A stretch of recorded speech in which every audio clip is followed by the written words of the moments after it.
Welcome to another episode of Preparing for the Unexpected.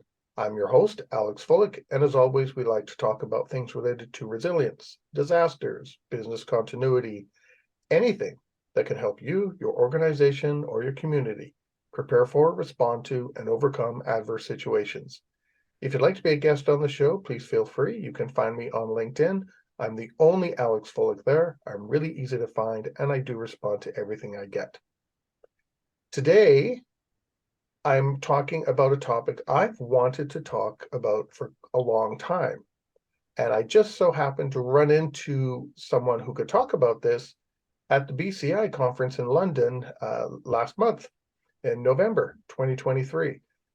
Just in between sessions, started chatting with someone. Turns out they're not too far away from where I am, actually.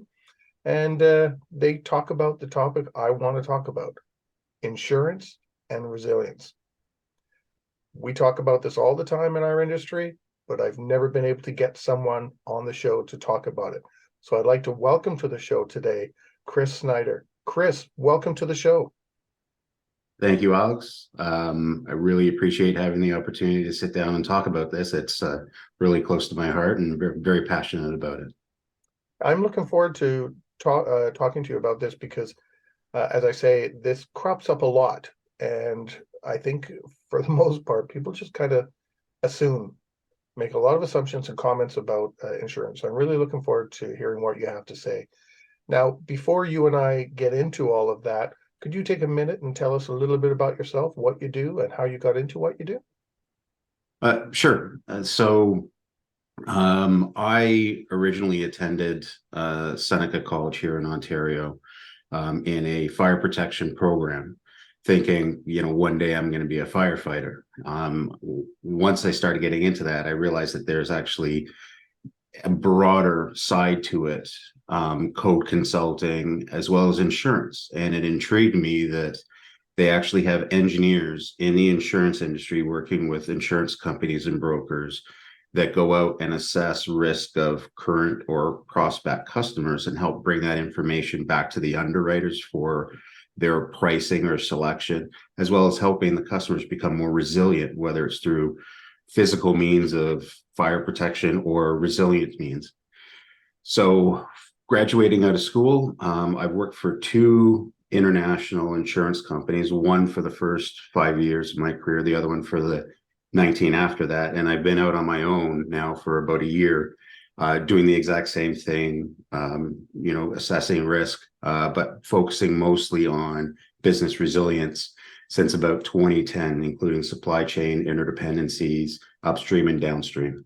So that's sort of my background and how I got into it. And I don't think I would ever change the reason to get into this. It's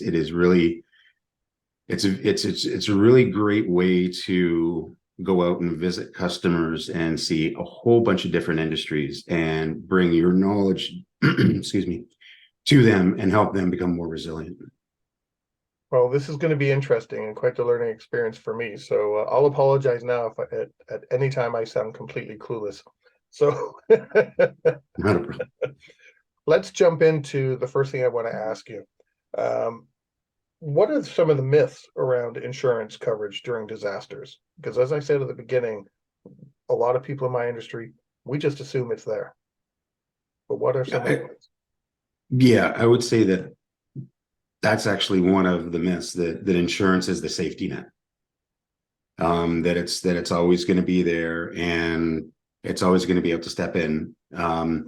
Sometimes it's seen as a necessary evil, sort of. In other words, hey, my insurance company is collecting premium, but this claim wasn't accepted or whatnot. But it's I would say the main myth is that people believe that it is there, we've bought it, we don't need to know anything more about it. And this, excuse me, I guess if you want to equate it to that myth to an event back in the early 2000s when SARS was a pandemic globally. Obviously, there were a lot of interruptions to operations and business because of quarantining and people not being able to be there for the company to produce products or services.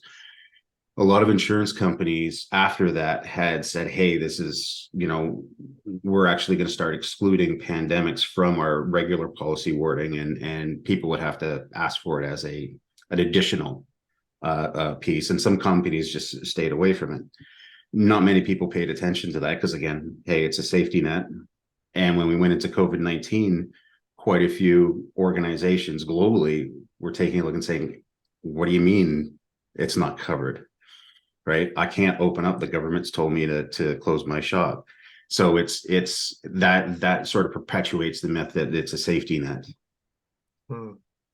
Yeah, I know a lot of places were quite upset when they found out that they didn't have coverage, and there was a big panic, with people, because I think even in our personal lives, taking corporate out of it, we assume if we've been paying for insurance, it's going to be there when we need it.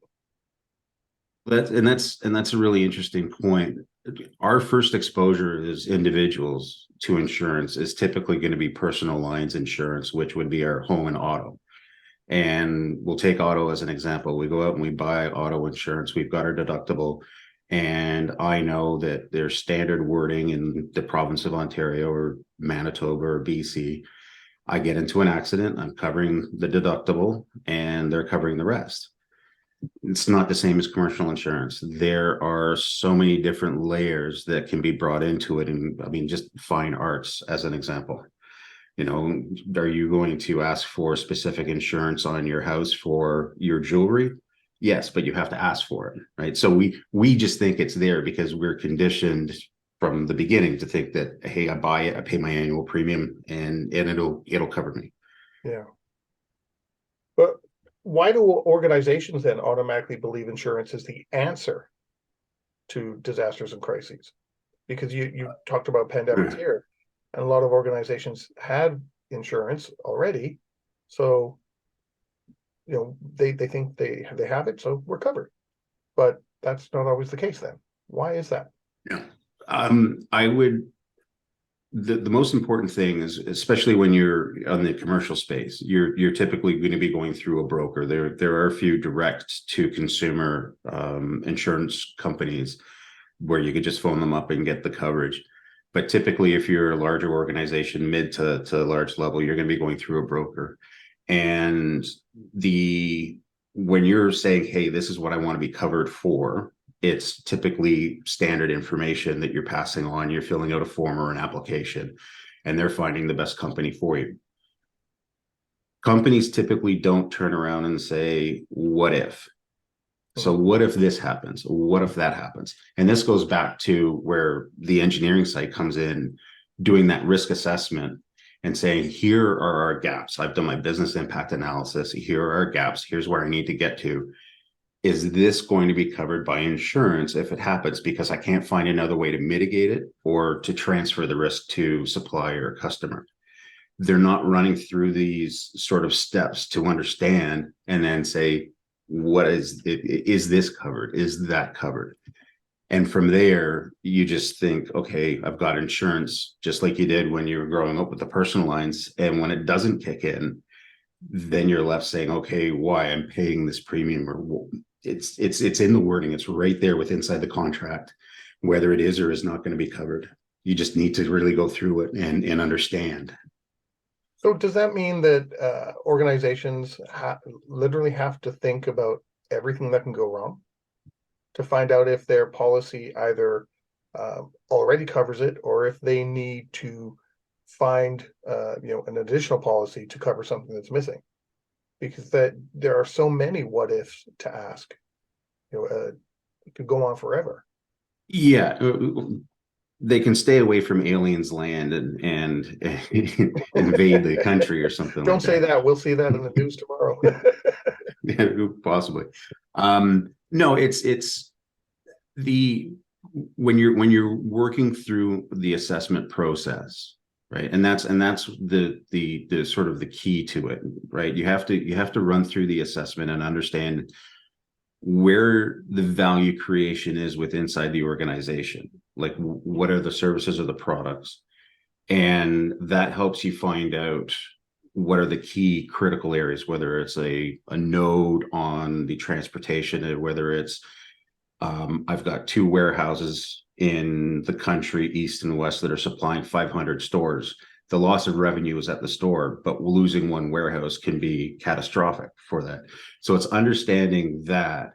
And then you start with a what if, saying, okay, well, what if that warehouse actually floods?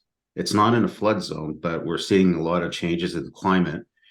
What if it does flood? Because it's not too far away from a river, right? And that's where you can get into it. So within reason, you take a look at where you've identified your gaps or your concerns, and then you start asking those questions. And if it's not covered, then you either have to try to find the coverage, or you have to try to mitigate or engineer out the potential for that loss.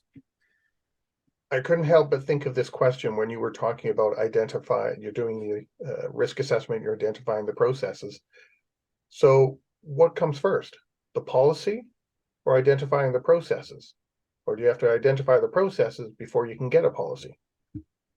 So in general terms, when you're going out to get insurance, the insurance companies have got a long history and knowledge of different types of industries. They code each type of industry, which has got what you can refer to as sort of different levels of hazard based on what they do or where they are. They'll know by your geo position whether you're in a flood zone or not. So all that basic information that you're passing to them on the sort of the application, they're able to take a look at it and have a starting point.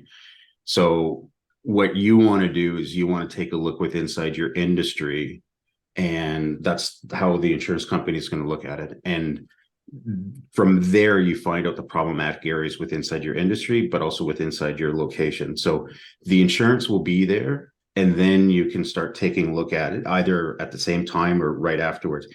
Generally, when engineers go out to visit customers from insurance, most of the time it's after the coverage has been bound, right? And then we'll go out within the first 3 to 4 months.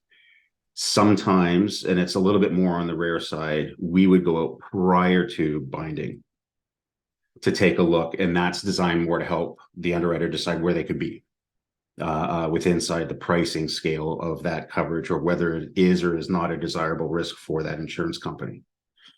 So you can find out all those specifics in the details, to use that word, after you got your basic package, so to speak. Yeah, you can always augment or change your coverage through your broker. Most of the time it happens at renewal.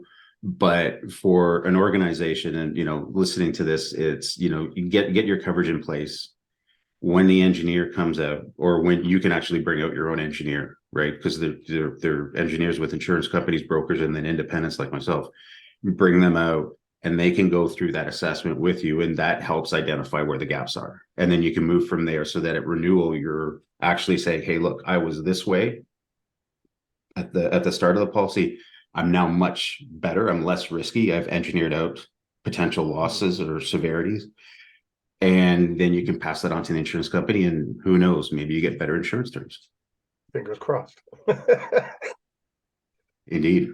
Believe it or not, we only have 2 minutes left in our first segment.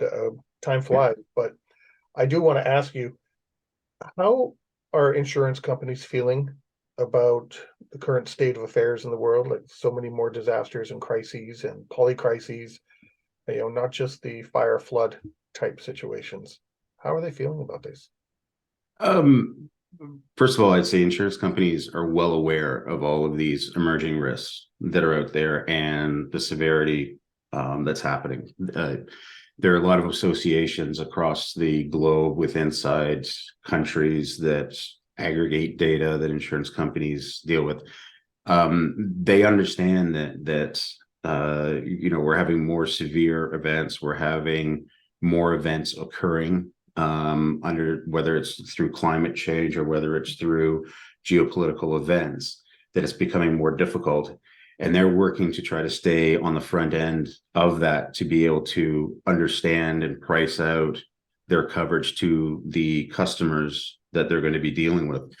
An interesting note,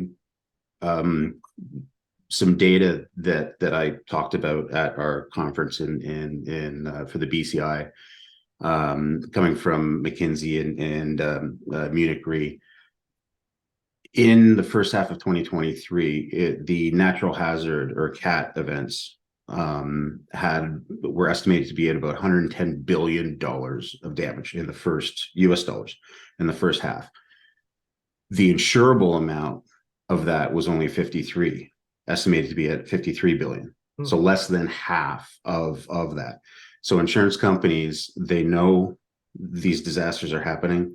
They know sort of where they are starting to happen, and they are protecting themselves and their customers in the right way to ensure that they're still, insurance companies have shareholders, need to make a profit, need to report back to them. But they're giving the information to their customers and helping their customers also prepare for those losses. Lastly, I'll mention one of the things to think about. Florida is a very good example. There are a lot of insurance carriers that have moved out of Florida with regards to covering flood and sometimes wind. And that's because just of the nature of the area, it's very exposed, and they've said it's only going to get worse. So we're moving away from that. That's true. Yeah, I've heard that too, that I think the government had to step in. The state government had to step in with insurance because so many insurers were leaving the state.